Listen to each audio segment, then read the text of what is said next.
Okay, let's start. Firstly, any questions? So, uh, this Friday, I would like to make use of the discussion section slot to go over project ideas. So, in effect, instead of office hours, I'm just going to have a office hour in effect during that time, just to walk you through some of the project ideas that we have collected. So this way, to get you jump started towards the projects, because as yet no one has come and discussed any project ideas with me. So but partly because we haven't handed out any ideas from our side, although there is a link there on Piazza. So I would like to spend time doing that. Okay, so uh, last time, towards the end of the lecture, we had discussed that how some processors, the more complex ones, tend to get optimized for doing bulk computation more efficiently, and other processors, kind of a smaller low-end one, end up getting optimized for rapid transition from power modes. So when you are trying to do complicated computation, you would like to benefit from architectural features that are only present on more complicated processors. But while, as many systems do, you're waiting for things to happen and want to rapidly change power modes and all, simpler processors benefit.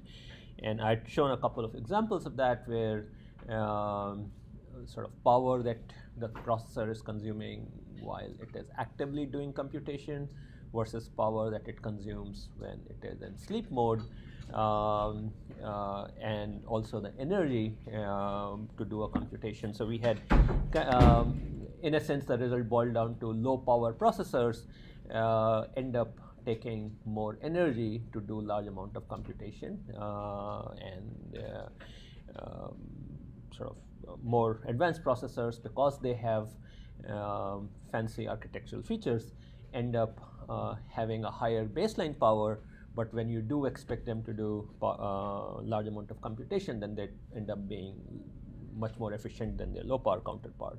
So intuitively, what we really want is kind of a system which, when there is bulk computation to be done, then essentially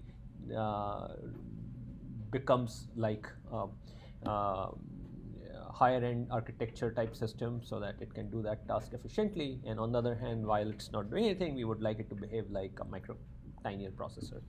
So in context of smartphone kind of example, it would basically be when the user is doing activity, or when some sensor collected the data and you are trying to process it. During those times, you would want a more powerful processor to be there. So what we want is kind of this concept of called energy proportionality, and the notion being that we want the power characteristic of the system to be such that when we demand more of it, then it should just linearly increase the power consumption, and when you don't, then it should go down to zero. Now it turns out that most of our systems, the behavior that they have is, particularly kind of the higher end systems, that when you are asking them to do nothing, then they still consume some power. So almost every electronic has some power consumption that is needed just to keep it up and running. Transistors leak current.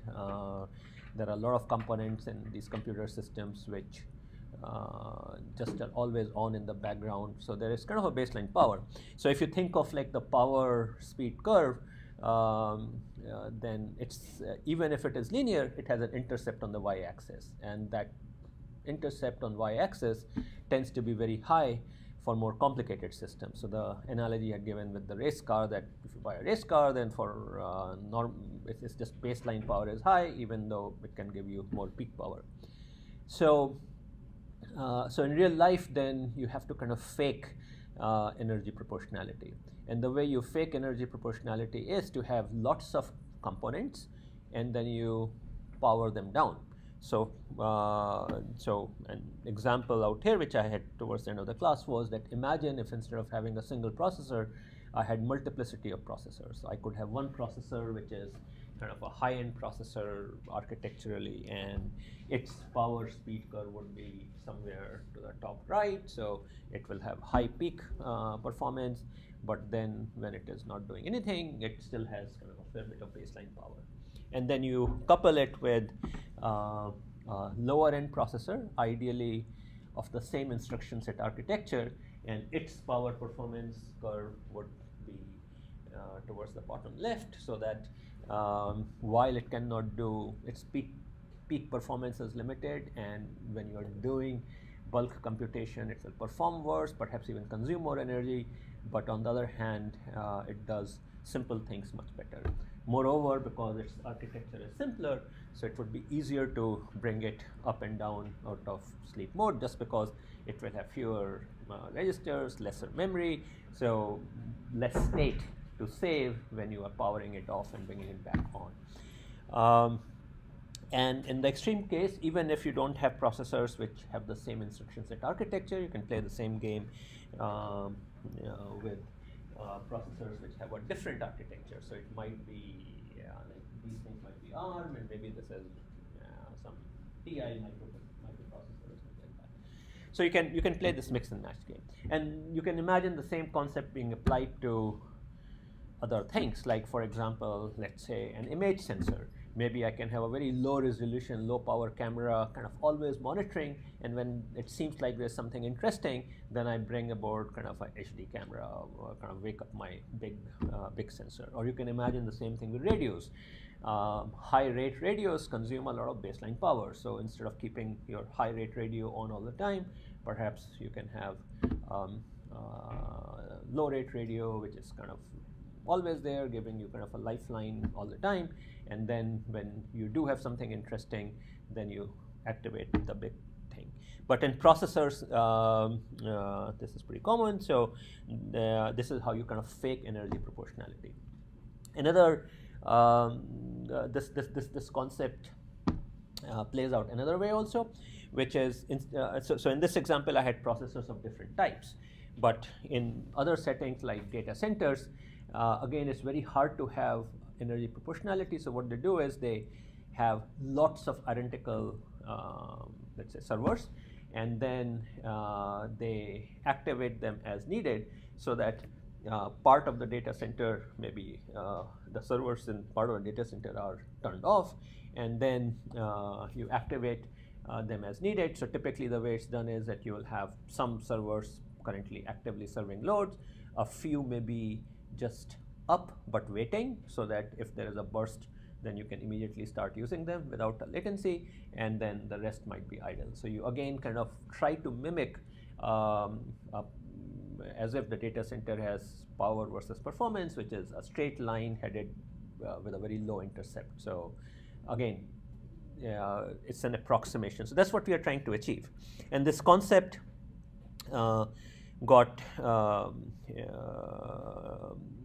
made it into the processor chips for mobile and IoT devices in the form of so-called big.little architecture, which I talked about last time. So essentially these are chips which are multi-core chips, but unlike your laptop chips and all, they have pairs of processor cores of identical ISA, but one of them architecturally more complicated and the other architecturally more simple. So the very first one which had come out 3-4 years ago, it had an A7 and an A15. So these refer to ARM's A series microprocessors, and A15 is kind of a higher end one, A7 a simpler one, and I had a slide last time. So A15 has like fancy features like a deeper pipeline, out of order execution. It can do all these kind of things so as to and multiple instructions being executed simultaneously. So it's optimized for speed, so it's kind of like the race car.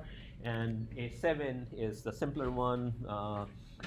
Instructions are executed in order, the pipeline is shallower, so for executing the same instruction set and at the same clock speed, you would expect A7 to have a lot less performance, but also because it's a simpler processor, so it would have lesser power consumption as well.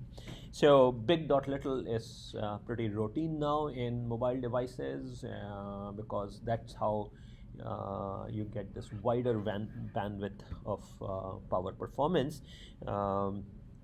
And then the second question, which is to exploit this, something has to do that switching of the workload, right?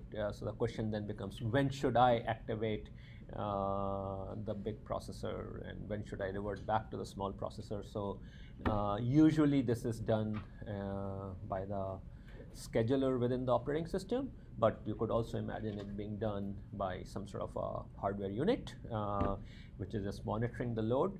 So raises a lot of questions naturally. Like for example, you're since activating the processor, switching from one to another takes time and involves some extra work.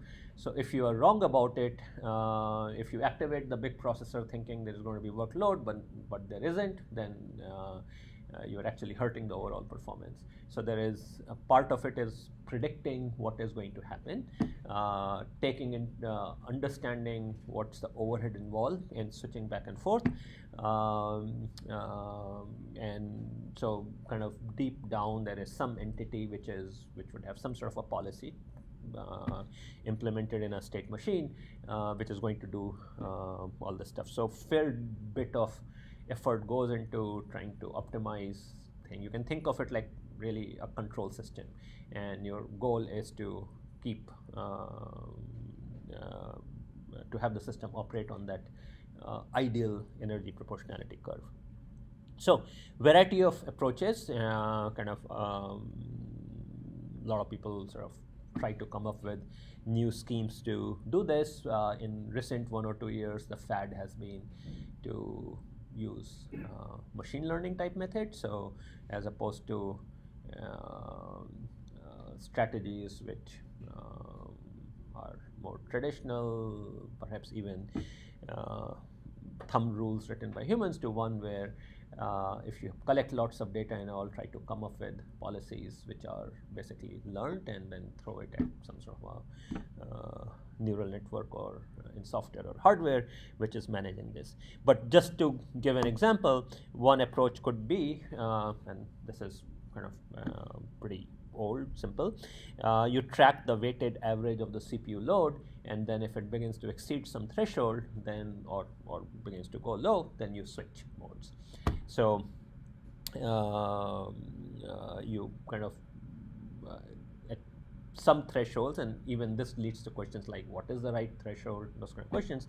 But imagine that I track the load, and my strategy is simply if I'm running on the low end processor and the and the load on the processor begins to rise and it's above some threshold, then I basically activate the big processor and migrate the state of the application and the software to the big processor, and also arrange for things like interrupts to be redirected to the new processor and all.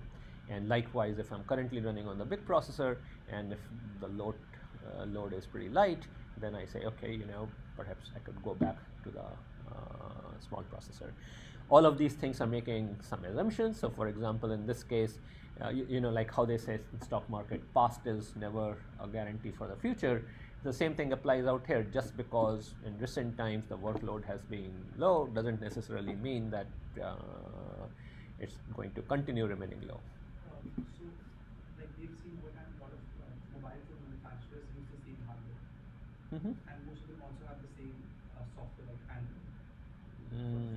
Yes and no.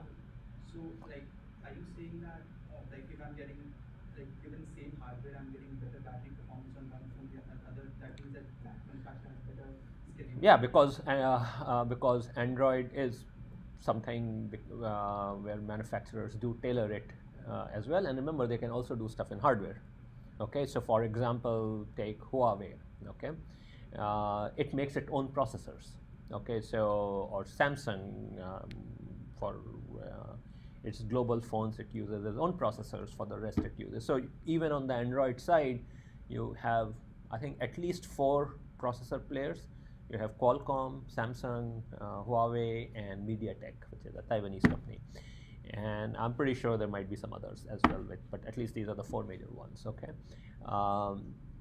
And then I'm sure you have always, that Apple squeezes a lot more out of the battery, and partly because they do these kind of optimizations all across, because they do. So even on the Android side, there is a fair bit of room that you have.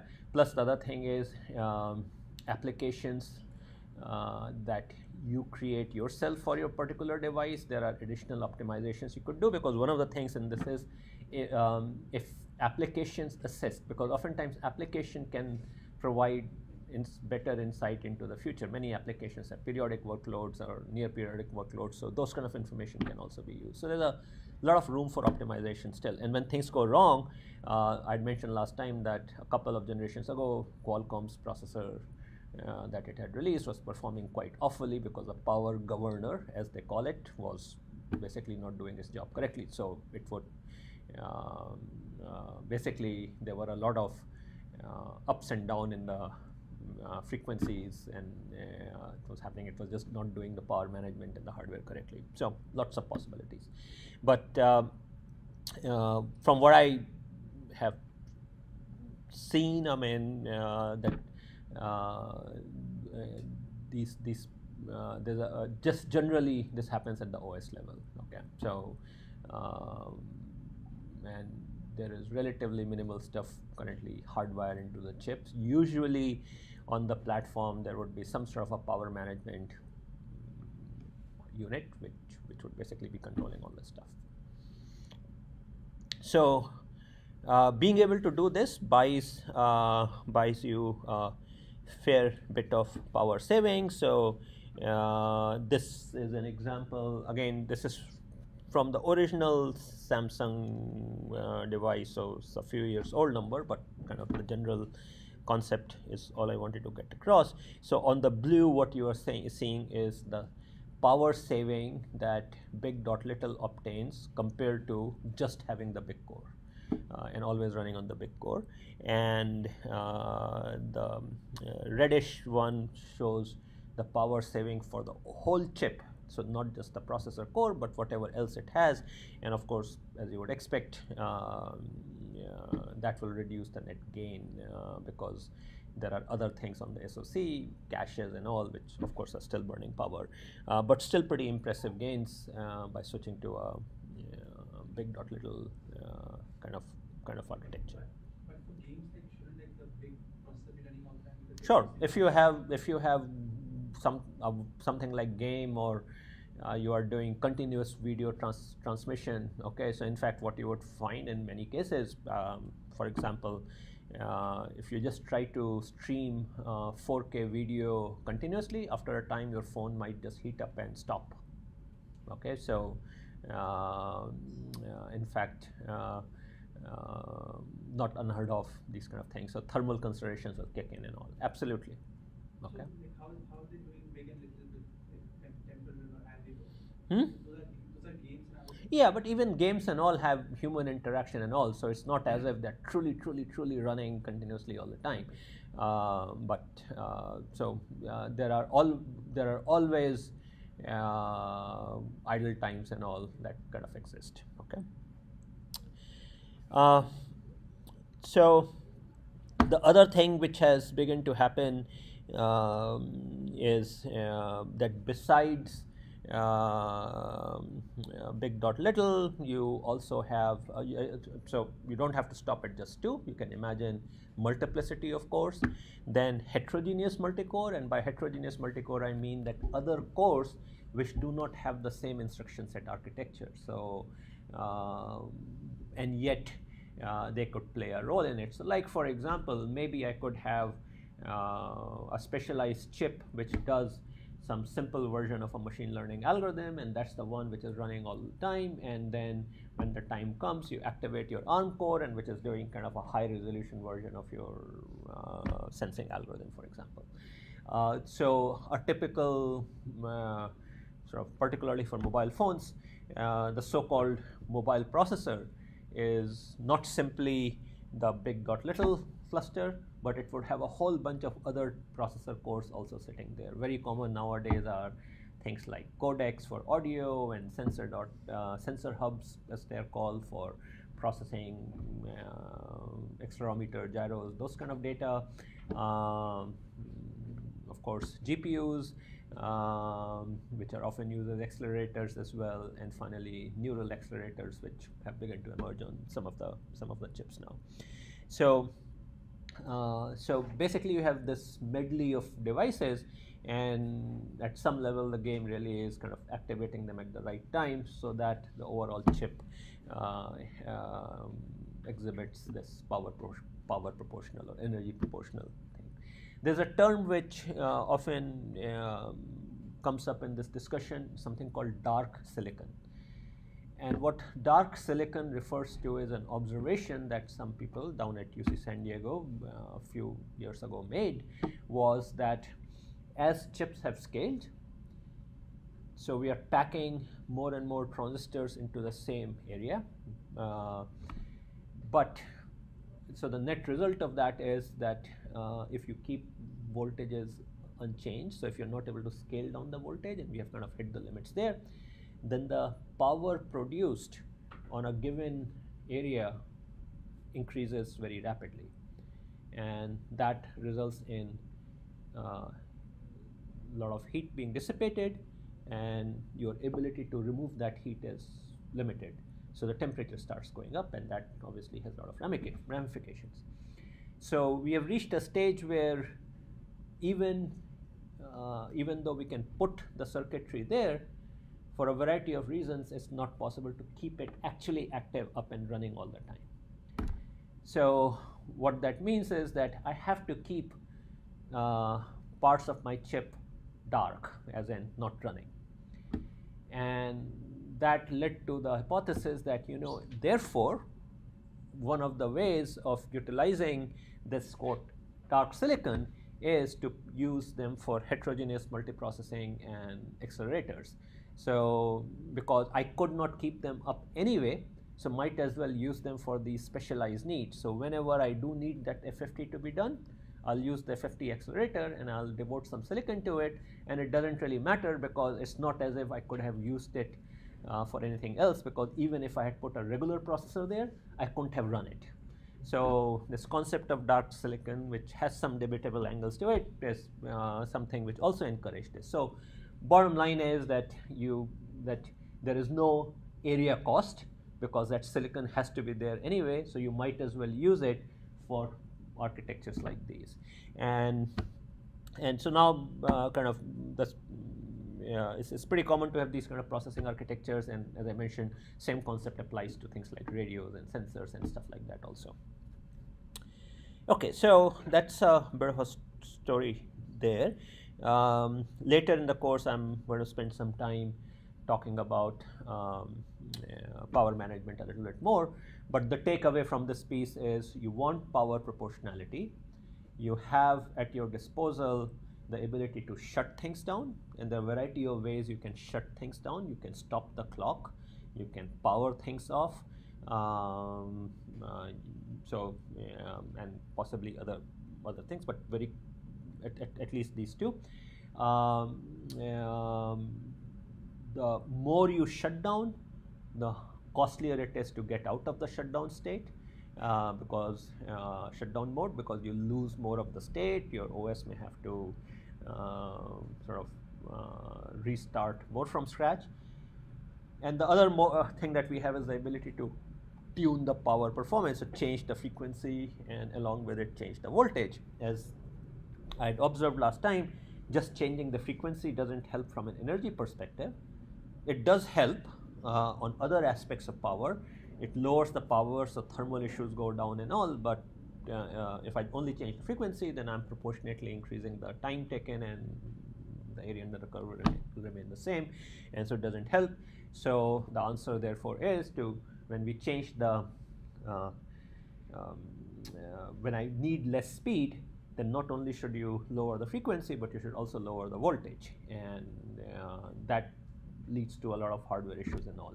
On the radio side, for example, the corresponding analogy would be, if I need less speed, then perhaps I should use a more power efficient modulation scheme in my radio.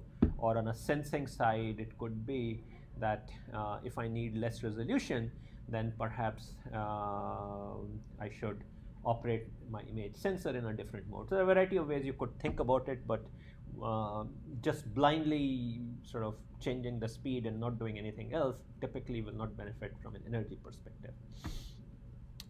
Okay, so so that's a bit of a story on the power side of the platform. The next thing I want to touch upon a little bit is I/O and communication interfaces. Many of you may have already encountered them, but I want to go over them a little bit just to expose you to the kind of things you will find on the platforms that we'll work with. So firstly, sort of the two very closely related things, I/O and communication. And very loosely speaking, I'm going to use the term I/O when we are talking with things such as peripherals and all, which are letting us talk to the physical world, so kind of sensors and stuff like that. And I'm going to use the term communication more in the sense of networking, when one node is trying to talk to another node. Okay, so but yeah, that's how I'm using the term. It doesn't have to be. It doesn't have to be that way. Okay, so that's I/O and communication.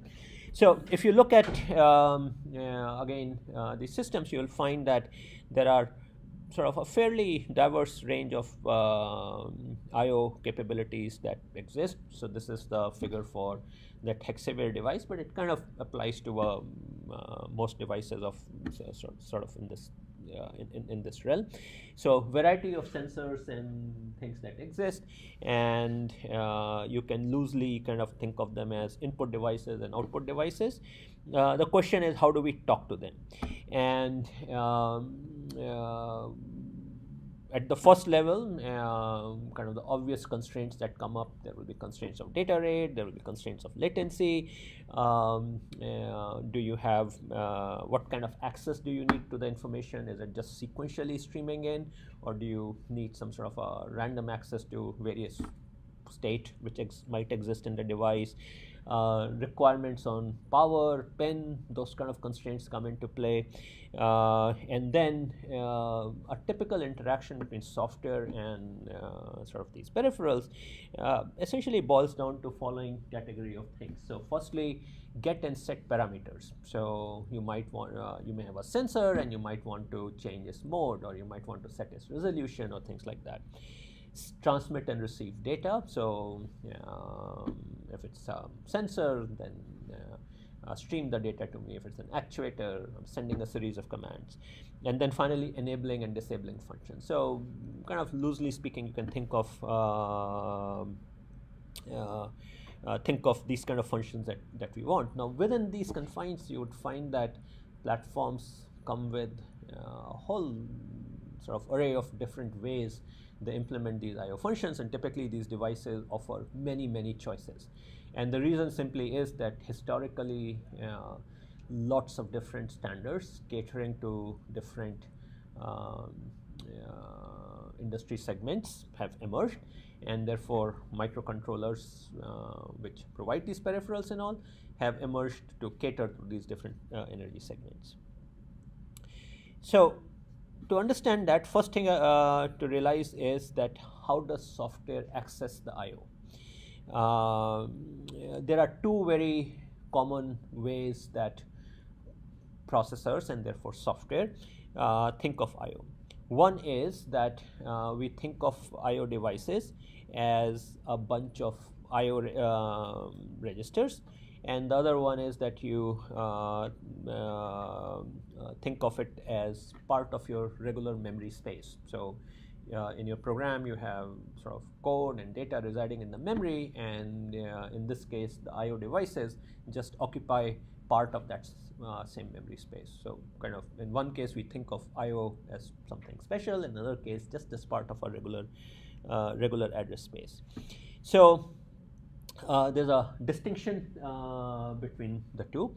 So so if we think about in what ways I/O devices differ from a regular data or program, so data structure sitting in the memory or program sitting in the memory, there are a few key things.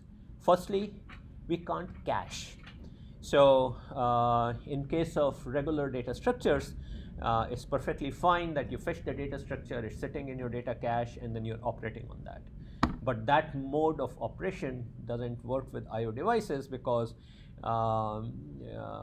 the mere act of reading and writing from those registers has some side effect. So for example, let's imagine there is a serial I/O device and there is a register in it in which the latest byte that came from the external world is residing, or maybe it's an A to D converter and it has a register, and every time the A to D converter samples this analog signal, it puts the byte there. So if that byte is in my address space, I'm going to read it. And normally the software would say, hey, you know, you're trying to access the same address, so let me just put it into a register. Or the hardware may say you are accessing this address a lot, let me cache it. And both of these actions are going to be wrong because I know that every time I read it, the byte could be changed by the hardware on the other side of that register. So anyone knows how in programming languages we deal with this? Let's say you're writing C or C++ code.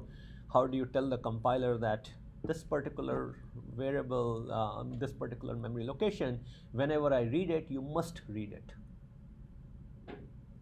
Const. Nope, const means is constant. Volatile. Huh? Volatile. Volatile, yeah, volatile.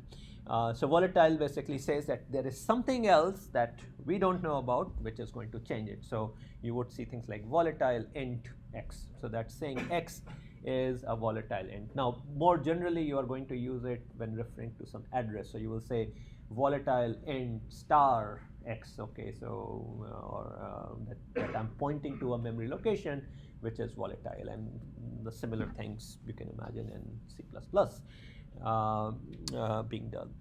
So you have to tell the compiler. Now, all volatile says is that the compiler should not put it into the register and operate it. Still doesn't solve the caching problem. So you will also have to make sure that that particular address range is arranged by the operating system to be non-cached, because otherwise the compiler will think, hey, okay, I'm not putting it into a register, that's great, but the next level of hardware might still be caching it and defeating the purpose. Timing matters. So you'll see all these I/O devices where they might have specs like you must read it frequently enough, or that you should write and then write again within 5 microseconds, so these kind of constraints. A lot of devices are designed that way because they're trying to optimize the hardware at that level. So again, that may come into play. Reading and writing can cause hardware to do some function. So you'll find a lot of time devices where it'll say, when you write to this register, then it's an indication to the hardware to whatever, move the robot arm or whatever. I'm making things up, but there are effects. The mere act of reading and writing triggers something into the hardware, and that makes things complicated. Very important, we can't undo the effect on the physical world. So for normal data structures, if we mess up, we can undo it, but with physical, when there are physical effects happening, you don't have that opportunity. And then finally, sharing across applications can be quite challenging. When we share data structures between applications, that presents its challenges. But when you share hardware devices, that could be immensely challenging, because oftentimes when you interact with a hardware device, it's not simply a single that operation like sending a packet or moving the robot arm or stuff like that may last for some duration. And therefore, when you're sharing with another software module, you have to make sure that these operations are not interfered with. Okay, so you may have to appropriately lock the device, and the other party has to wait. So there are all those kind of issues that one has to be aware of. And these things make access to I/O kind of different. So processors traditionally have followed two very different ways of dealing with I/O. One is to have specialized I/O instructions, and this is very common on the Intel x86 side of things, where there are in and out instructions. And what happens is that these instructions are made available only in the so-called kernel or supervisor mode of the operating system. Can anyone tell me what kernel or supervisor mode means?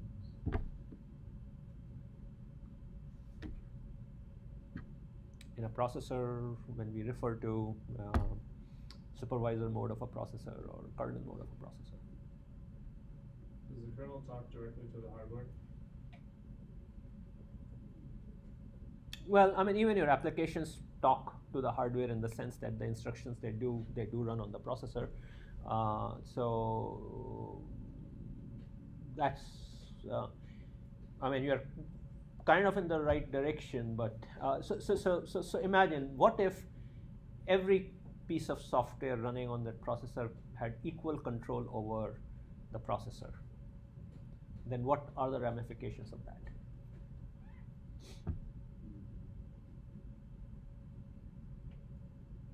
So then you can so if each software thing had equal priority to the processor things, then there might be some application that might need to have a real time or more priority. Okay, so certainly I could prevent from running one software can interfere with the running of another, but something even more dangerous.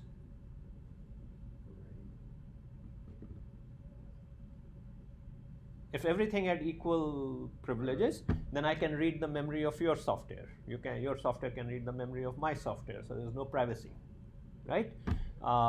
So processors, particularly ones which are intended for multi-tenant, as I talked about in an introductory lecture, or multiple users, they're always designed that the operating system had an extra privilege. As in, it can access everything. That's something you do trust. But applications run in a less privileged mode where they do not have the ability to run some instructions. And they only have limited access to the memory. The physical memory that they can access is constrained by the operating system. So the operating system is kind of like the god. It has full visibility and full control, and individual applications run in a less privileged mode. So when the operating system gives control to an application, it switches to a less privileged mode, and the application therefore runs in a less privileged mode. So then becomes the question, how can the application do anything useful, and also how can the control go back to the OS? So that's where system calls, I'm sure you must have heard this term, system call, comes into play. System calls are a special term used by operating system, but deep down, so system call to you would look like just a function call. But under the hood, there's a very key distinction. When you do a function call, it just executes some piece of code and comes back. All of it is happening as part of your application. But when you do a system call, then somewhere deep down is going to be an instruction which generates a software interrupt for the processor. And that interrupt is being listened to by the operating system. So that interrupt causes the processor to go back into the privileged mode. And the OS is waiting and providing kind of that, is acting upon it. So for example, let's say you want to say write a byte to the disk. An application cannot write it because if you had the ability to write to the disk, you can trash the disk. So instead, you do a system call, parameters, and then somewhere in the memory you will say these are the bytes I want to write and all, and then the system call will result in this software interrupt to the operating system, and then the operating system is going to examine the parameters you have issued. It will check, do you have the privilege to write, does your application have the privilege to write to that part of the disk? Once everything is satisfied, it will go ahead and do it. So OS is playing this very special role, and the reason I bring all of that is I/O instructions are only allowed to, on Intel processors, are only allowed to be executed in the OS, by the OS in that privileged mode, and not by the applications, because if the applications could, then they could create havoc over the processor. Okay, so Did everyone get that part right? So the special role this is playing. Now, all this magic of switching to processor of special mode and then the operating system arranging, very crucially, operating system can set some things in hardware to prevent an application from accessing some regions of the memory. And that's very important because otherwise application 1 can read and write memory area belonging to application 2.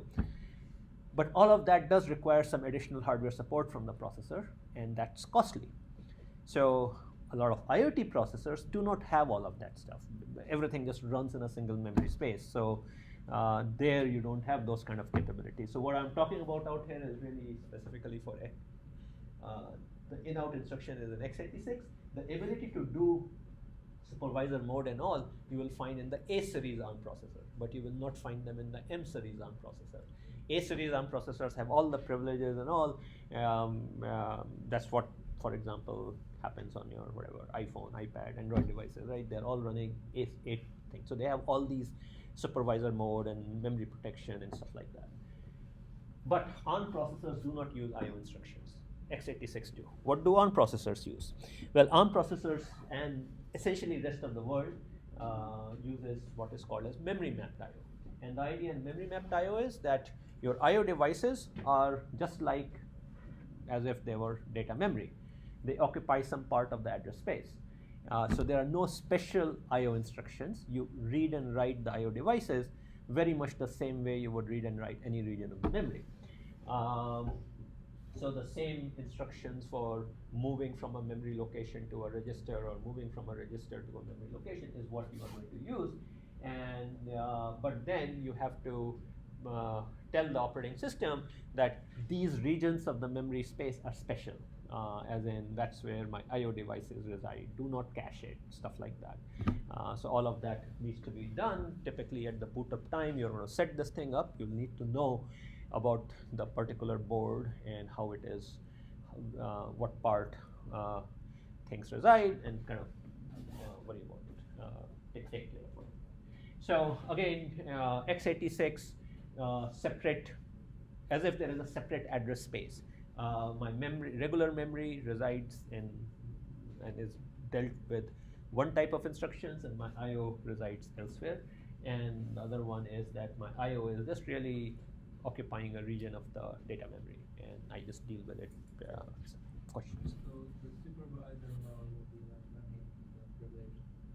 Right. Supervisor mode is where typically, almost always, it's the OS which is running there. Okay, and the only way you get from application to the application is running in a less privileged mode, and the only way you go from application to the mode to the privileged mode is by making this software interrupt or the kind of the so-called system call. Software interrupt can be only called in a system call, like other. Well, system. Okay, no, an application can call. So the it's just that the colloquial name in operating systems is called system calls. System call is not a term defined by the processors, it's defined by the operating systems. So for example, if you just Google for Linux system call, you would see there is a list of maybe 30 or so system calls that exist. And you can think of them as function calls, but they're not really function calls. What's happening is that when you make those calls, you put the arguments in some region of the memory, and then you generate a software interrupt. And all of that is being done by a library function that your application is using, but you could do it yourself if you so wished as part of your application. Nothing prevents that. Okay, so it's done by the application, but so like for example, what programming language do you use? Like C, let's say C or C++, right? When you say open a file, now open a file really is a function call as far as you're concerned, but if you examine its source code, you would see that somewhere it will be making a system call for opening a device to the operating system. Okay, so almost anything interesting, reading and writing to a device, killing a process, these kind of things, anything which you should have the right permission to do it, the OS has to do it because OS has to check for the permissions. Okay. And kernel mode will be just Kernel mode. application level. No, kernel mode refers to what the operating system is running in, right? So when you make a system call, then the processor switches to the kernel mode. And the OS examines whether you are making a valid call. The OS does the work through device drivers and other parts of the operating system. It puts the result back into an area of memory and then returns the control back to you, back to your Kernel application. mode is with respect to the application, the supervisor mode is with No, respect kernel, to- okay, so no, kernel and supervisor mode is the same thing. It's the same thing, it's the same thing, okay. And actually, in the Intel side of things, you would also see terms like ring 0 and ring 3.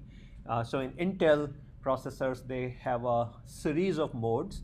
Ring 0 is the inner mode, which is the highest privilege mode of the processor. And that's normally which is used by the operating system. And then there is ring 1, 2, 3, and typically applications run in, I think, ring 2 or ring 3. I'm not very familiar with x86, but that's kind of the architecture. Most other processors just have kind of two modes, privileged mode, non-privileged mode. Nowadays, there is, for a couple of reasons, there are additional modes that have emerged. One is virtual machines. So what's a virtual machine? Anyone? I'm sure you have used it.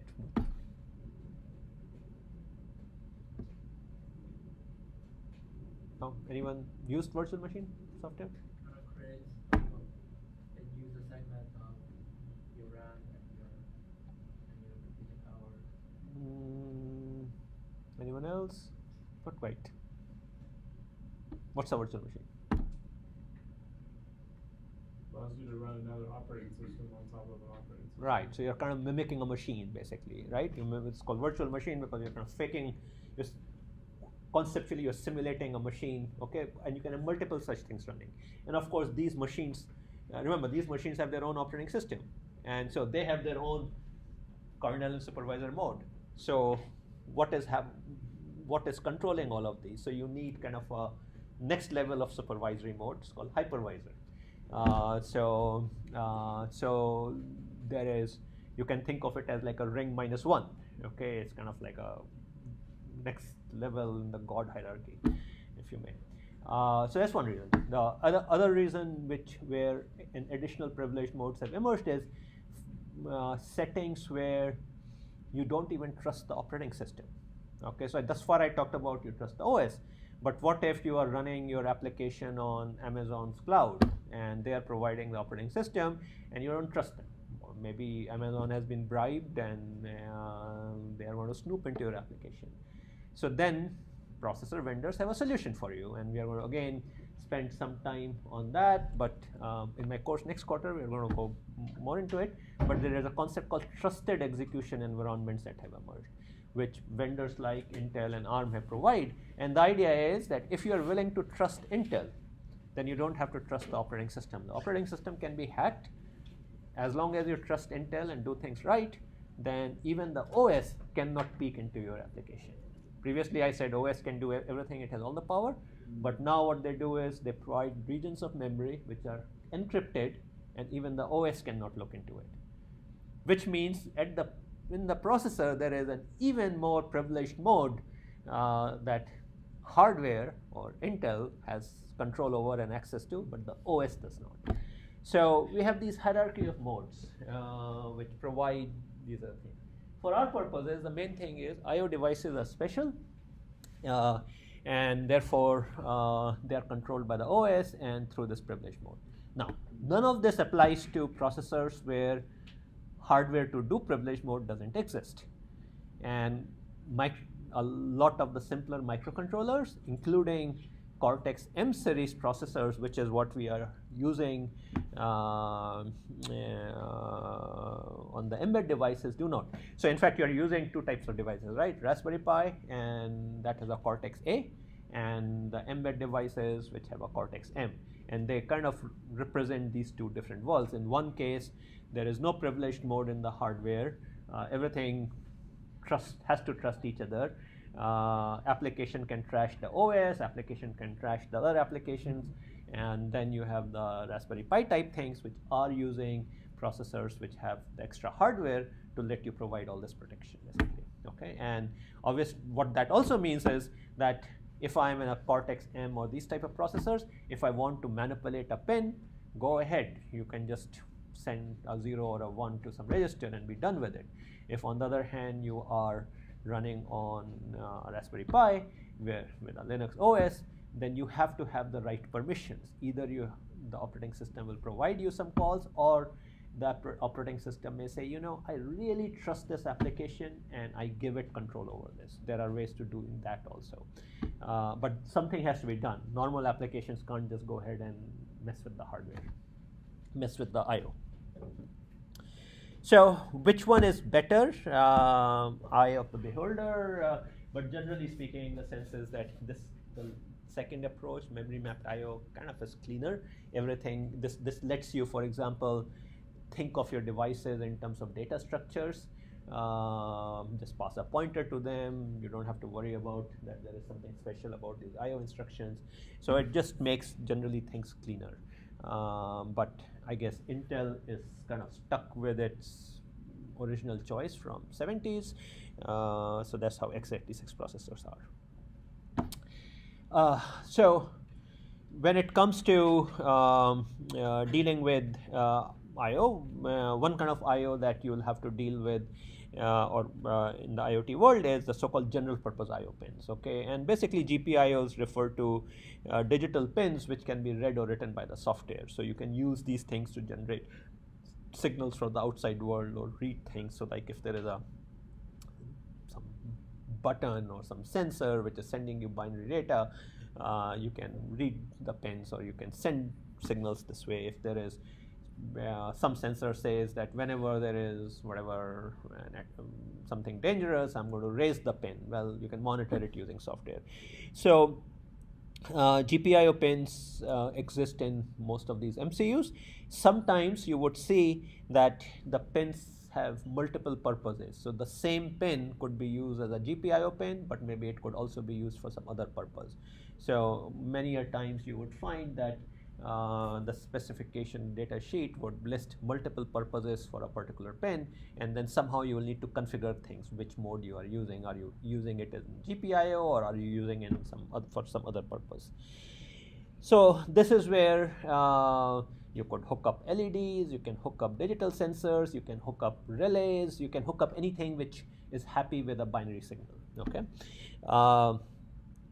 so very versatile. You can even use them for communication protocols. There is a term that you would read at places called bit banging. Bit banging basically refers to that you are mimicking complicated low-level protocols in software. So let's say you're trying to talk to a serial port of another device. You can either have a peripheral for serial port on your MCU, or you can mimic the whole protocol in software by changing the GPIO pins at the right time. Kind of complicated low-level programming, but one could do that. So that refers to bit banging. It's very useful for debugging. So one of the challenges in the IoT world is that you don't have a screen, so you can't do printf my iteration number or variable x or stuff like that. You can't really do it. So the equivalent of printf tends to be monitoring the status of some pin, perhaps even attaching a oscilloscope or some other instrument to it, or maybe even just putting a LED there. So this is also kind of the equivalent of Hello World, that is blinking LED. The simplest program that you will typically find in most embedded platforms is to blink an LED at some rate, okay, or to read the status of a button or something like that. So variety of purposes out there, but pretty versatile. The other thing you'll find are analog I/O, so often referred to as AIO pins. And basically you'll see kind of two types there, and just like on the digital side, you have input and output. So you have analog input and analog output. So analog input would have an A to B converter behind them, and they would provide you some bit resolution and also a variety of ways to sample things. So essentially when you are sampling an A to D converter, when you're reading an A to D converter, you can either read it, you can either tell the A to D converter keep sampling the analog signal at a certain rate and keep telling me about the data whenever you have a new sample ready. Or alternatively, I can just read on demand. What rate would you read an A to D converter at? At least twice the highest frequency. Great. So twice the highest frequency. What is it called? Nyquist frequency. Yep. Okay. So highest frequency of the signal, and if your signal, you must remember to filter your signal so that it does not have any component higher than what you are claiming it will have, because if it does, then that will cause you problems. So there's going to be some analog circuitry. So analog sensors need that kind of stuff. Bit resolution is the other part, right? You need to have adequate bit resolution to be able to do it. There are fancier sampling methods which do not require twice the sampling rate. So there is a whole field which has emerged in recent 10 years or so called compressive sampling, which basically lets you sample at less than that, but using some fancier algorithms recover the signal still.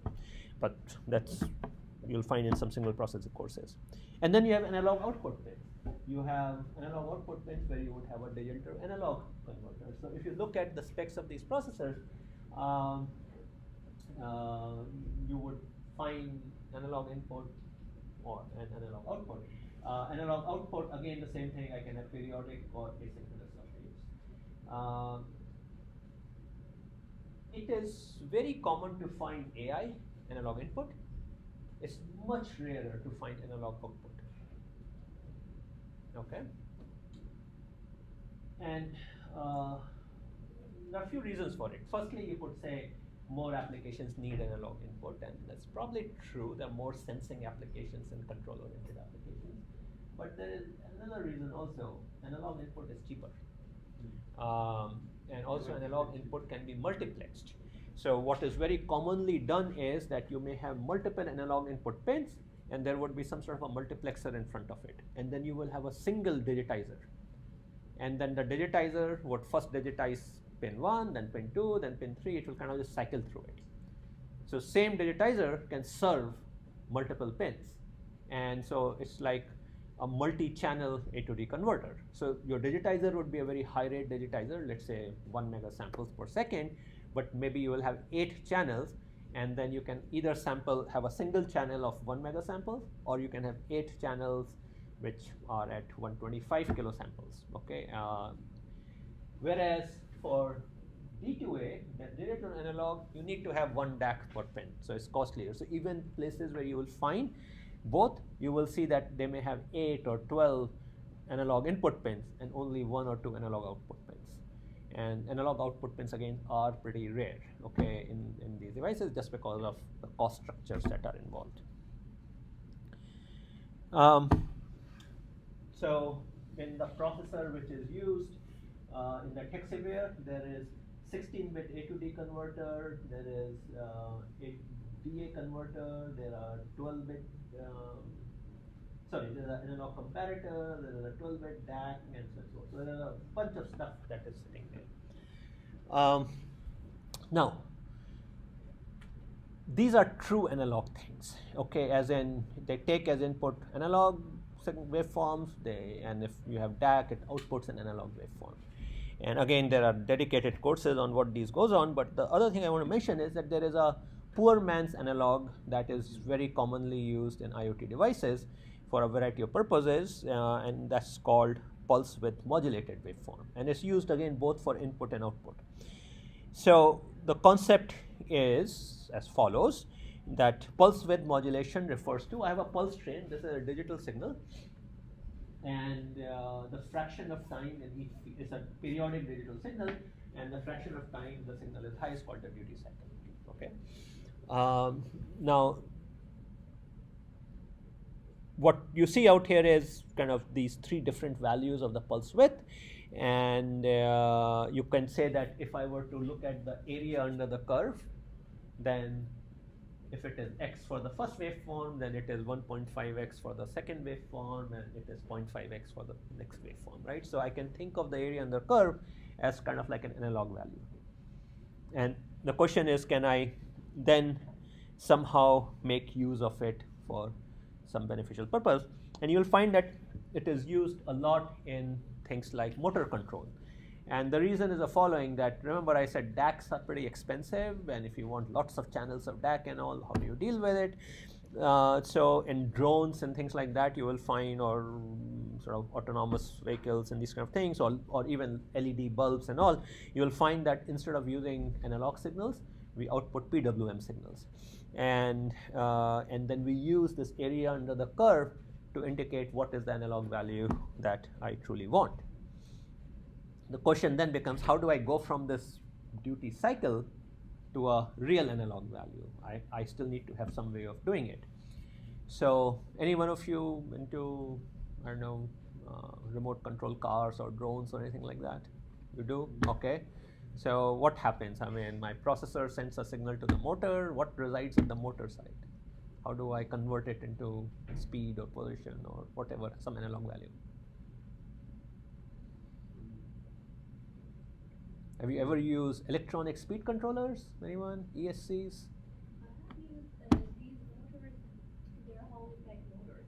So based on each of the PWM signals that you send, it's going to activate each of the magnets, so then it lets the motor to rotate, and so each of the magnets gets activated. So that's what you see. Yeah. What's happening one level deeper? Okay, so first thing is, what am I sending to the motor? Okay, so there are two types of motors: motors that take as input the desired position, and motors that take the desired speed. I'm going to stick to the speed one. Okay, so now I have to convert this thing into speed. So you're putting a voltage, but then you also, but all the time in which you send the voltage is also like how you modulate. Well, the area under the curve, right? I need to translate Right. this thing into some sort of a voltage now, right? Right. So this is where those ESCs, electronic speed controllers, what they actually do is a structure called H-bridge. Remember the other thing also, this was a digital signal. It doesn't have a whole lot of power in it. It's just sending a tiny current, right? Whereas my motor is going to need lots of power because it's doing the mechanical work. So this structure called H-bridge is used, and essentially what you have out here is you have four switches. Okay, the switches could be relays or transistors. Well, there will be transistors in modern devices, and then your load, the motor is sitting out here, and then let's say I translate this thing into which switches are on and how long they are on for. Okay, so for example, if this thing is above 50%, well, maybe let's imagine that there is a separate pin for direction. So I keep things simple. So my direction pin says the motor has to move forward, and so I'll feed the current, feed the signal into top left and bottom right, and then I'm feeding the signal into the gate of these transistors, so that the amount of time these things are on correspond to the ratio out here, and therefore if the signal was continually 1, the current will flow here continuously, motor will move at the maximum speed. If it was half the signal, then these two switches will be on only half the time, and therefore the effective DC value that we are providing to the motor is going to be half, and therefore it will run at half the speed, and so on and so forth. So it's your poor man's analog signal. And this is used for LED light bulbs also, to dim them, for example. So a lot of very common places this gets used. And same way in the reverse direction, my sensors, when they need to send me an analog value, like when, for example, when the motor needs to send me the speed, it can basically send me a PWM signal instead of sending me an analog signal. And then using software and timers and stuff like that, I can measure what is the duty cycle of the incoming signal and say that must be the analog value. So PWM has advantages. It's a digital signal. I can carry it over long distances more easily. I can even send it over a network and stuff like that, but must have some disadvantage. So if I'm using PWM signal to send analog values, what do you think is a disadvantage? Sampling range Hmm? is low, so sampling range is going to be lower. Sampling range is going to be lower, right? I mean, because I'm going to take, either I'll have to make my period really tiny to be able to capture fast moving analog values, but then I'll have a very high frequency digital signal. So this is really good for low bandwidth analog signals, but that's where motors and all kind of work fine, and it works pretty nicely for that. Okay, so PWM is very commonly found in sensors and control things, particularly things which are at, loosely speaking, kilohertz type rates. Okay, it's great. Typically, PWM signals would probably have 1 to 10K type underlying frequency, and that's what you are modulating. So that's kind of the regime where you'll find it most useful. And like I said, both sensors can use it to send data, and you can, and a processor can use it to send commands to the physical device. Okay, so it's 5:06. Let's take a 5-minute break, and then we are going to restart. Okay. And again, those of you came in late. So this Friday, instead of office hours, I'll actually make use of the discussion section slot and go over project ideas.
I took this class before my elected, so that's why I put my name back. What happened? No, he was asking me why I volunteered to TA. Oh, Because it's insane. he truly volunteered. Usually I have to arm twist one of my students, but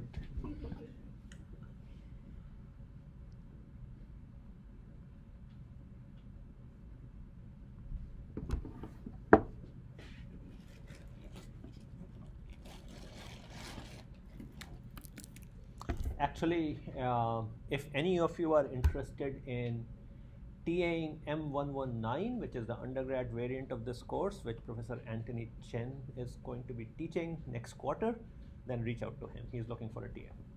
So, yes.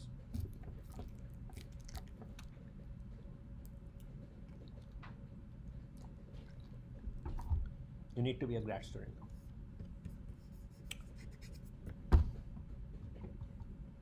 And additional constraint, if you are an international student, then you must have passed the test, whatever, the top exam. Yeah.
So one thing I want to do is, since I have no idea who's actually in the class versus not, if you guys can visit this URL and fill out the form there. It's just an informal attendance so that I know who's in the class, because the actual list is a lot longer. So just if you could fill this out, that would be terrific, because we are reaching a stage where we have to start handing out hardware and all, so we need to know that. So all it will ask you is your name and kind of a few digits of your UCLA ID, and are you actually in the course or not.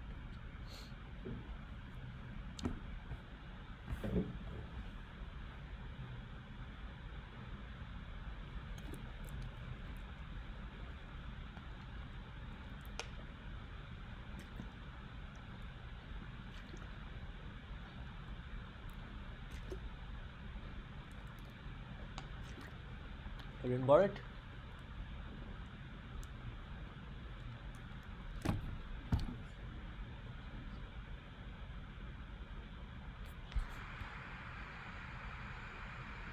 Okay, let's restart. Oh, you didn't? Sorry.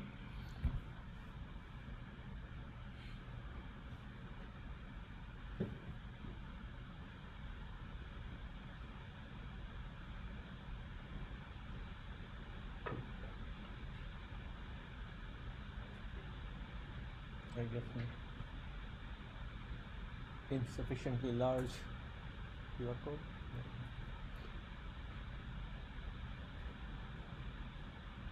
Okay, everyone, right? Okay, cool. Thanks. So back to the lecture. So beyond GPIO and AIO, there are a whole bunch of actually. Okay, so you were out. So let there. Just ask someone from a URL that I just had for attendance. So.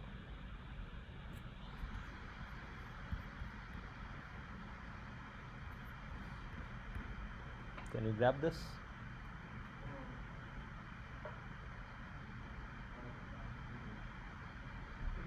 Take a photo.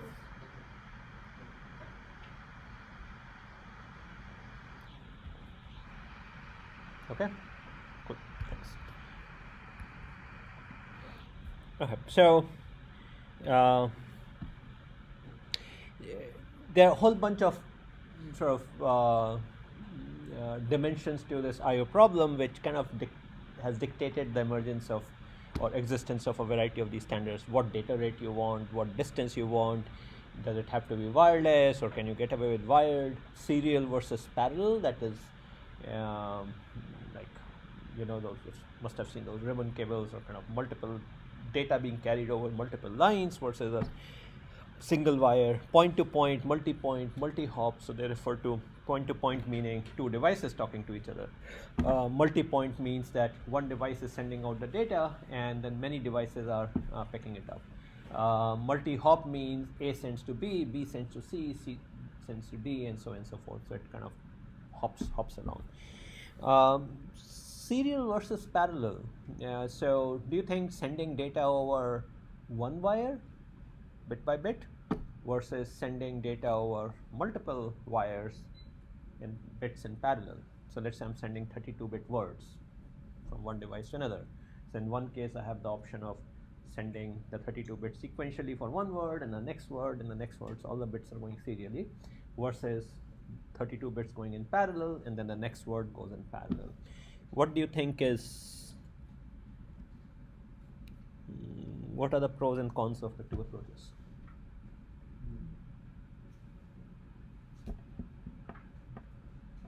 So for example, you have serial stuff like USB and parallel stuff like PCI and those ribbon cables and stuff like that.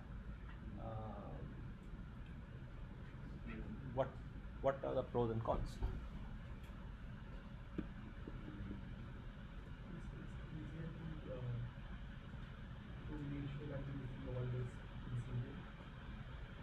Easier to make sure that you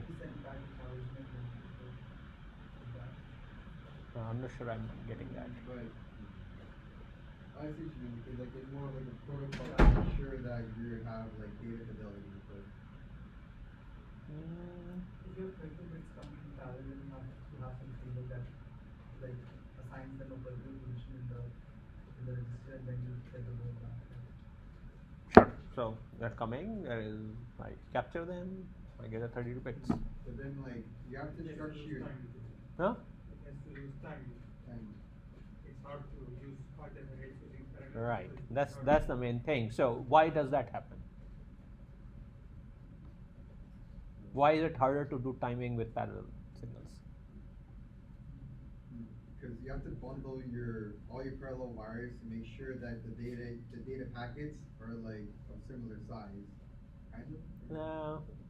What you have to make sure is that the length of each wire is the same, right? I mean, so the time taken through, you think it's a 32-bit wire and it's sort of going there, 32 wires in a bundle and going in parallel, but the delay may not be the same, and at high data rate, even nanoseconds of delay differences can cause problems, right? So then what you'll have to do is you'll have to send the data slowly enough so that you are assured that all the 32 bits have reached, okay?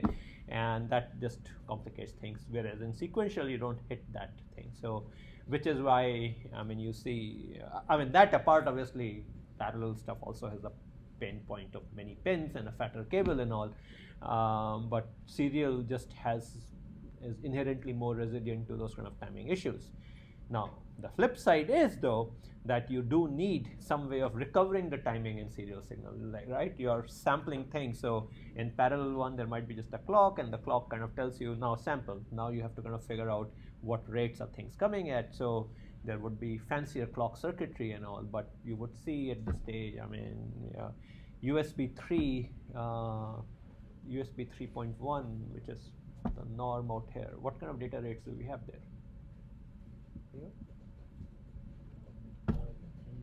10 gigabit, yeah, pretty amazing, right? If you think about it, pretty very high data rates, and HDMI is even more, right? I mean, the so-called Thunderbolt, which has USB, but it also has 2 video channels, and also its aggregate data rate is 40 gigabit per second. Okay, so it's even kind of more impressive. So serial has advantages. Wired versus wireless kind of things are kind of obvious. One thing to again bear in mind is wireless can be pretty high bandwidth also if you're willing to pay for the power. And then point-to-point, multi-point, multi-hop, these again many settings. I mean, we do need devices. We may not be able to do everything multi-point. Like take, for example, sensors in a home. It's very hard to ensure that all the sensors can talk to a single gateway. So multi-hop is very common in home automation systems because every home is different, wall construction, stuff like that. So multi-hop is pretty common. So serial versus parallel, you kind of know. Okay, so why serial, low pin count, avoid timing issues, blah, blah, blah. We already see it. Some jargon that you will see, synchronous versus asynchronous. So whether the data is sent with or without the clock. Full duplex versus half duplex, it basically refers to can the data be sent simultaneously in both directions or not. Master slave, where one device is a master, the other device is a slave, and then who gets to transmit is always controlled by the master. Okay, versus multiple masters, where there would be some sort of an arbitration protocol to let the devices compete and grab hold of that bus. So multi-master buses would require some such arbitration scheme. I already talked about point-to-point, multi-drop. Okay, so a whole bunch of these things that you encounter. And when you look at a typical microcontroller, you will see things like UART, USART. You will see SPI, you will see I2C. There are kind of an alphabet soup of standards which most MCUs support. CAN bus, which is in the automotive industry, and obviously Ethernet and USB, and then a lot of these things now have radios built in. So there's a whole bunch of stuff going on out here. One thing I would ask is, what's the difference between serial and RS-232? Voltage levels? Voltage levels, exactly. So RS-232 is basically used to transmit serial, which is a protocol, but RS-232 is typically anywhere from 6 volt to 12 volts in that range. Okay, so it's a much higher voltage thing. I guess what you would see is that the serial ports in your computers are RS-232 ports, whereas the serial ports on IoT devices tend to be just the native low voltage thing. So you can't just connect the two. You need some sort of a voltage converter to do it, and there are specialized cables kind of sold for that purpose. On the other hand, if you're connecting two IoT devices, they're quite likely both going to be just standard 3.3 volt serial things, and you can just connect them together. Okay, so just something to keep in mind. The other thing that you will find very common nowadays is that your computers have USB, but your IoT devices have serial ports. So how do you connect the two together? So there is something called FTDI. I don't know what it stands for, but it's basically a way to send serial port data over USB links, and there are specialized cables to let you do that. So they'll plug to your USB on your computer, and they'll connect to the serial port on your device side, and then you'll have to install some device drivers. There are a couple of companies who kind of dominate this market. They make the FTDI chip, which you use, but you have to install the device drivers. But they're very, very standard at this point, in the sense it's essentially a monopoly. Like I said, just a couple of companies kind of dominate that. But again, one has to be aware of that. So your computer, I mean, I don't think I have any computer at my home which has a serial port. You could buy a USB to serial port thing, but it's unnecessary because of this whole FTDI stuff. So as long as either the IoT device has an FTDI chip or the cable has the equivalent stuff built in. So, okay. So I already talked about UART and RS-232. One of the main, and I'm not going to go through the slides, but just make the major points. One of the things in serial devices is the following, that there is literally one wire. So I'm sending the signal, and the signal is twiddling, and on the other side, the receiver has to sample the signal to figure out the bits. So what would happen in this case is that the sender would say, I'm going to be sending the data at this rate. So the bits are going to be, voltages are going to be therefore altered according to that rate. The problem that you run into is that there is no clock being sent. So the sender is doing this bit flipping according to its clock. And notionally, the clock it may say I have a 1 megahertz clock, but the receiver has a different crystal oscillator, and there might be subtle variations between them. So in fact, the absolute values, if you buy two crystals, the absolute values may be quite different, even though they may be exactly the same part number.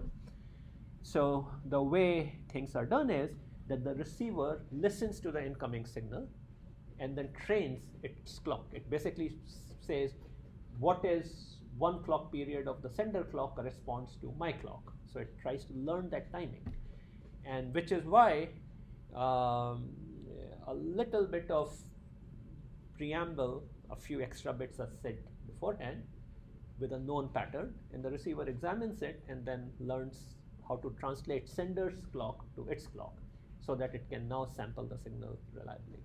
So almost always in such communication, serial communication, radio communication, you will find that the actual data is preceded by a few extra bits, which is essentially a known pattern which helps the receiver figure out the right sampling rate to use. Okay, so now even with that you run into problem because you're training at the beginning, and then as time proceeds, again the two clocks drift apart, which is why there would be a maximum limit on the amount of data that can exist in a single packet before you have to retrain. So when you hear like whatever, Ethernet has this packet size limit, or Wi-Fi has this packet size limit, part of the reason, there are several reasons, but the main reason is that they have to strike a balance between what kind of clocks are available, what their drifts are, what can I promise. But the thing is, you want to make sure that over the supposed length, maximum length of the packet, your clocks will still remain close enough apart after that initial synchronization so that the data recovery is good and bit error rates don't creep in. So that's kind of the long story happens under the hood and is essential for success of serial communication. Okay, so I'm going to skip this. Hope you can read at your own leisure. Most of it is basically the simple concept, figure out the timing and then sample at that rate. I2C, this is a bus which is very commonly used for hooking up sensors and all. In fact, even PC motherboards and all have it. It's there in sort of to hook up, like fans are controlled using it, the temperature sensors on your motherboard works using that. So it's very commonly used. Kind of the details are here, sort of half duplex, synchronous, multi-master bus and stuff like that. But basic thing is that it is multi-master, so multiple devices can compete and sort of make use of the bus. It has two signal wires, a data line and a clock line, so it is synchronous because clock is being carried, it's not part of the data. And it uses what is called as wired AND. Anyone remembers what wired AND is?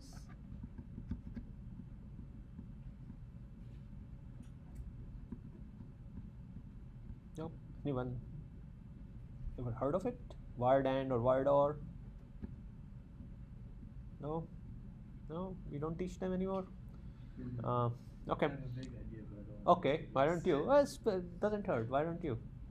So you have two wires and you sort of pull up or pull down resistors, they meet, and the signal either becomes a 1 if both are 1. No, you tried. Thankful for that, but okay. So the concept, loosely speaking, is the following. Let me see if I can make use of a.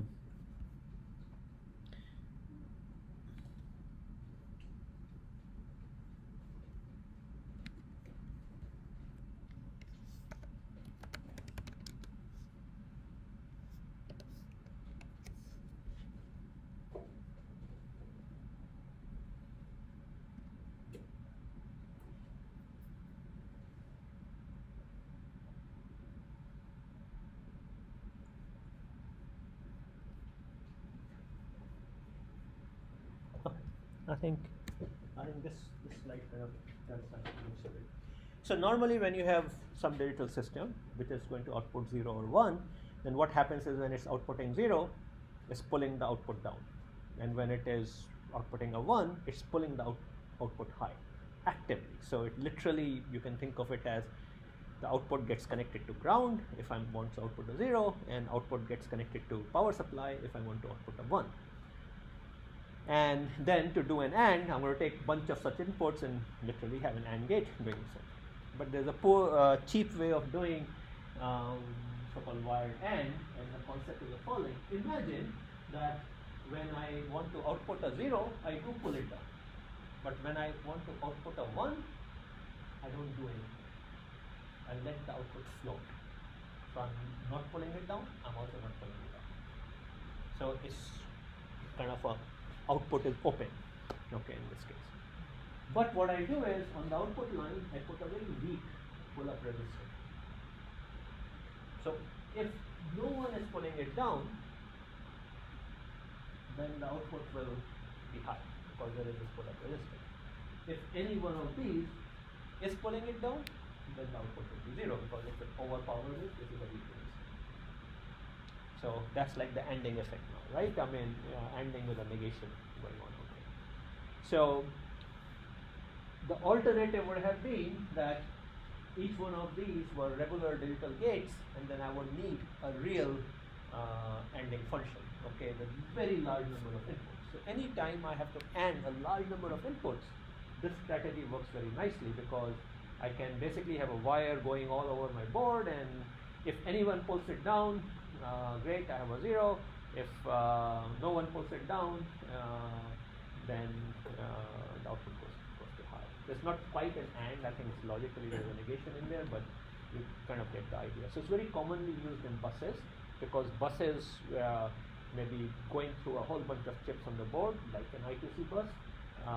So basically, some place I'll have this pull-up register, and then if no one puts it down, then I get the 1. Otherwise, so I'm basically implementing a logic functionality via this. So that's what wired AND is. Everyone clear on this? Okay.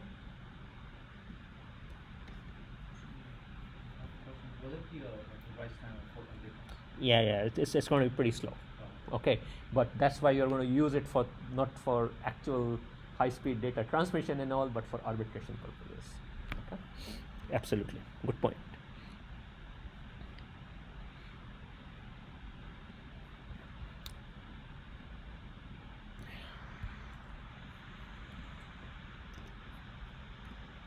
Okay, so I2C uses this. So it's a slow rate bus as things go, because in part because of this wired ANDing structure. So yeah, you see it out here. So essentially we have a El Cheapo AND gate being implemented through this trick. Okay, and you'll find this thing pretty commonly used. Now I2C is a low speed bus. It's like 1 or 2 megabit per second. Okay, depending on which version you're looking at. So not let's see, what do we have? Yeah, 3 speeds, 100, 400, and 3.4 megabit per second. So as things go, when we are talking about 40 gigabit per second USB, this is nothing. Okay, finally, SPI. That's another very common one. This is actually one of the simplest serial buses around. Essentially, what you have, it has more pins. Essentially, you can say is the following: there is a clock line, and there is a data line going in one direction, and there is a data line going in the other direction. And clock bits indicate, clock transitions indicate when the data is present on the line. And then there is a select signal. So the idea is that device A will say, I'm sending you the data by asserting the select signal, except it's negated. And then the data can go away and the data clock there. And if you need multiple such things, then you will, like if you have multiple devices, then you will need separate select signals for each one of the device. And internally, the implementation is super simple, because all you're doing is you're sampling the signal in the clock line and pushing it into a shift register or something like that. So very easy to do it in software. You can you'll find these things used for, like for example, serial flash memory, where typically the OS is stored and then fetched into the MCU, for example. Okay, very commonly used these. A lot of simpler sensors, radios, they kind of use SPI bus. So it basically stands for serial peripheral bus. And you can achieve, again, order of megabits type data rates. Now, what you will typically find, well, let's see. Oh yeah, the other thing is that you can have a single master talking to multiple devices, and you can either have multiple selects, one for each peripheral, or you may have kind of like a broadcast kind of mode, or you can have a daisy chain mode where data goes to this device, and then from this device to the next device, and then from the third device. So there are a variety of ways you can configure this thing. So SPI, I2C, and UART, and a synchronous version of UART called USART are very commonly present in these MCU. Into MCU, oftentimes the same pin is capable of doing any one of these, depending upon how you set things in software. Let's see. Yeah, you'll find some other stuff out there. Also present, there is something called one wire, which is also very popular. It's literally one wire and on a ground wire, so everything kind of goes over that. So it's used. And then finally USB. Now USB is obviously at a higher data rate thing. Even the old original USB is also 480 megabit per second, right? I mean, it's pretty high rate than relative to the needs, but and it does require sort of a more horsepower. So a lot of tinier sensors and all stick to those other serial things. So oftentimes your hands are just tied based upon the choice of sensors and all that you have. Not a whole lot of things that you can do. But MCUs provide support for pretty much all of these. I mean, you will see GPIOs, analog IO, there would usually be dedicated modules for pulse width modulation signals because they are so commonly used, and then all these serial things. And again, kind of this is for example the processor in Hexaware. So you will see 3 SPI, 3 I2C, 6 UART, and some others which I didn't even talk about. So very common. Main thing is that a lot of these things are just supported in hardware. So for example, let's say you are trying to do pulse width modulation and all, you could certainly do it in software, but you would also see, like example out here, it has two 8-channel flex timers which are able to support pulse width modulation control, okay? And then it has two 2-channel flex timers for reading in PWM signals. So there's a whole bunch of stuff that these MCUs support for these common things. And just looking at the data sheet and all, and even though your operating system may not provide the APIs to access them, you could just directly work with them and get much better performance, okay? But for most common things, if you just Google around a little bit on GitHub and somewhere, you will probably find some pieces of code doing what you want to do. So just as an aside, the mbed boards, which I mentioned previously, provide kind of a special piece of hardware which lets them interact with the host computers in a much easier way than would otherwise be possible. In particular, they make programming the board, downloading code to the board, very simple and uniform across like literally many tens of devices that exist, or potentially hundreds.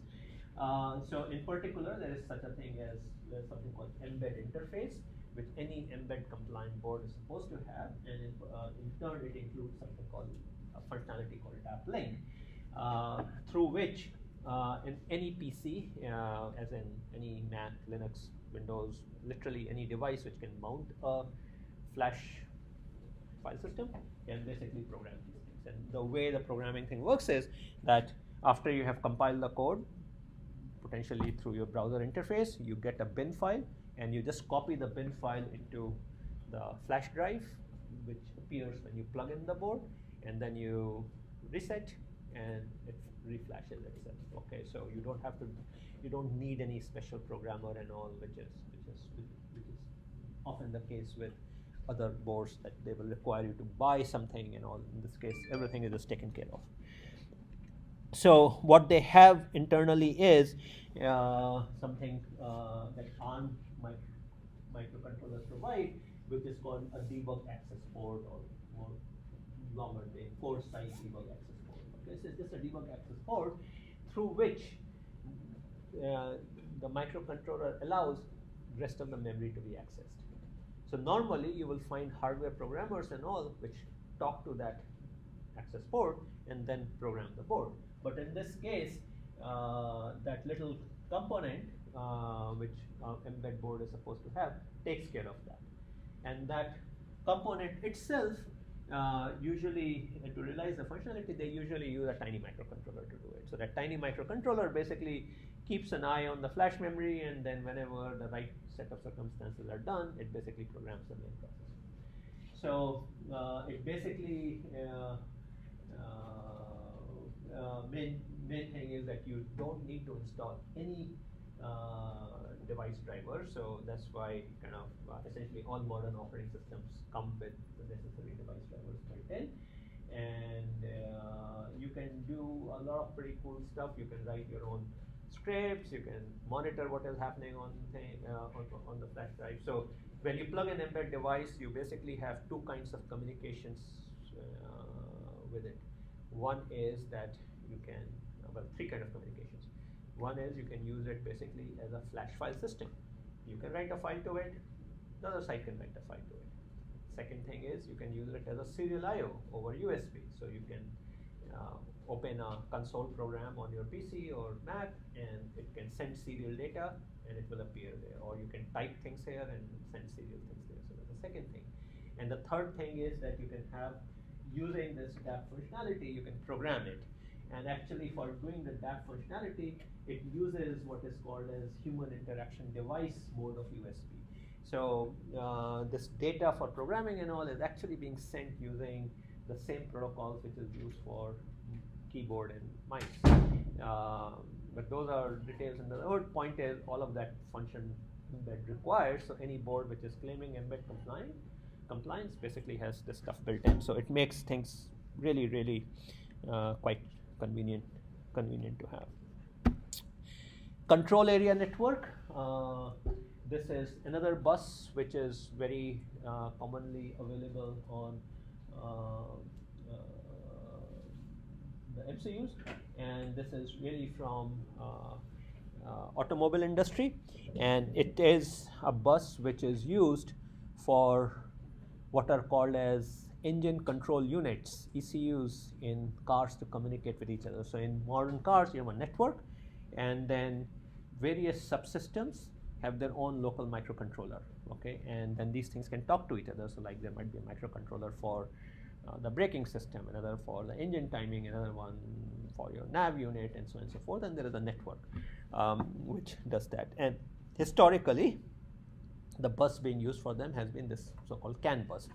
It's in the cusp of changing as cars have become a lot more data intense. We have a lot more cameras and also there's a lot more data moving around, but CAN bus has historically been the thing. It's a pretty low rate bus, but it's like a network. Anyone can initiate a transaction to anyone. So like one computer on the bus can say I want to send a packet to another computer, and it is what is called as a priority based method. So the idea is if the braking system is going to send the message, then it will get a higher priority than, I don't know, the door handle processor, for example. So the way CAN bus does this thing is through a priority based access scheme. So there's an arbitration scheme which again uses our friend wired AND, but kind of the idea is that at any given point in time there are potentially multiple entities who want to initiate a transaction, and what we want to do is we want to give the right to transmit to the entity which has the highest priority. So the way we are going to do is to have kind of a competition and let the highest priority entity win out, and again assume that everyone has different priorities. So there is no case where priority is the same. So then what happens is that different nodes on this one wire, which is a wired AND thing, they begin to send out serially their priority. So kind of the idea is that we'll first send out our highest bit, MSB of the priority, and simultaneously we are also going to read it back. So I'm going to transmit and read it back. Now let's say I transmitted a 0. Since it's a wired AND bus, so I'm pulling down the bus, so the bus will be pulled down, so I will read back a 0. But let's say I transmitted a 1, and when I read back I'm seeing a 0, that means that someone is overpowering me. Someone is doing a 0, I only sending a 1. So 1 is lower priority than 0, it's negative. So basically the idea is that I'm going to send out my bit, and if I see the same bit coming back, that means I get to continue. And if I get a different bit coming back, that means someone else won over me. And so I'll do that for the first MSB. So potentially everyone who has a, if there is a single 0, everyone with a 1 will drop out, okay? So potentially half the field is winner. And then we repeat this process until we will, and we go through all the n bits. So after n clock cycles, we will have a single winner guaranteed to be left, and that gets to transmit. So that's the concept in CAN bus, and around the, you could also imagine that same computer, same ECU may send messages with different priorities. So the priority may not be with the hardware, it may actually be with the message. So the type of message can do it. And so it's a form of scheduling where basically you're competing at any given point in time. The highest priority message is the one which gets sent. So you can analyze these things also, and so people have worked out all sort of things about what is the maximum delay you will see, stuff like that. I mean, those kind of theories and all have been developed, but the underlying concept is just this super simple thing: this competition followed by the actual transmission of the packet, and then you again kind of repeat the whole thing. It also requires for this competition to work, everyone to have the same clock. So the whole system is clock synced. Because if we were operating on different clocks, then the competition doesn't make sense. The competition is running in a synchronized manner. So there's a global clock according to which the competition is run. So that's CAN bus. Like I said, it's still there. I mean, every American car uses it. In Europe, there is another thing called TTP, time triggered protocol, which is common, and that's also used in aircrafts, particularly like Airbus kind of things. So there is some competition, but I think there's a new standard beginning to emerge, which is going after multi-gigabit type data rates, because we are putting gazillion cameras and radars and all in our cars, and we need some way of sending these things around also. So in sort of that industry is on the verge of technology changeover happening.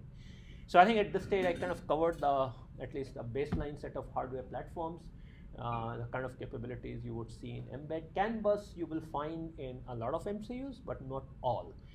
Mostly so companies who tailor their MCUs towards the automotive market would include CAN bus, others don't. The other ones that I talked about are very commonly there.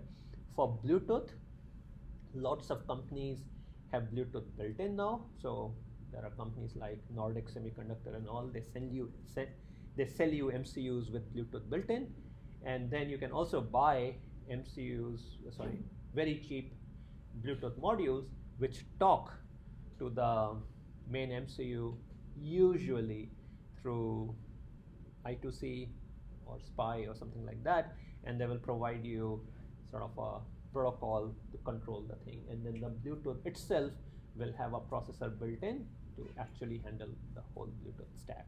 So Bluetooth at this stage is pretty commonly available. If not built in, you can buy it. The modules themselves are like $1 or $2, so it's very easy to buy those modules and put them down on your design or even attach to USB.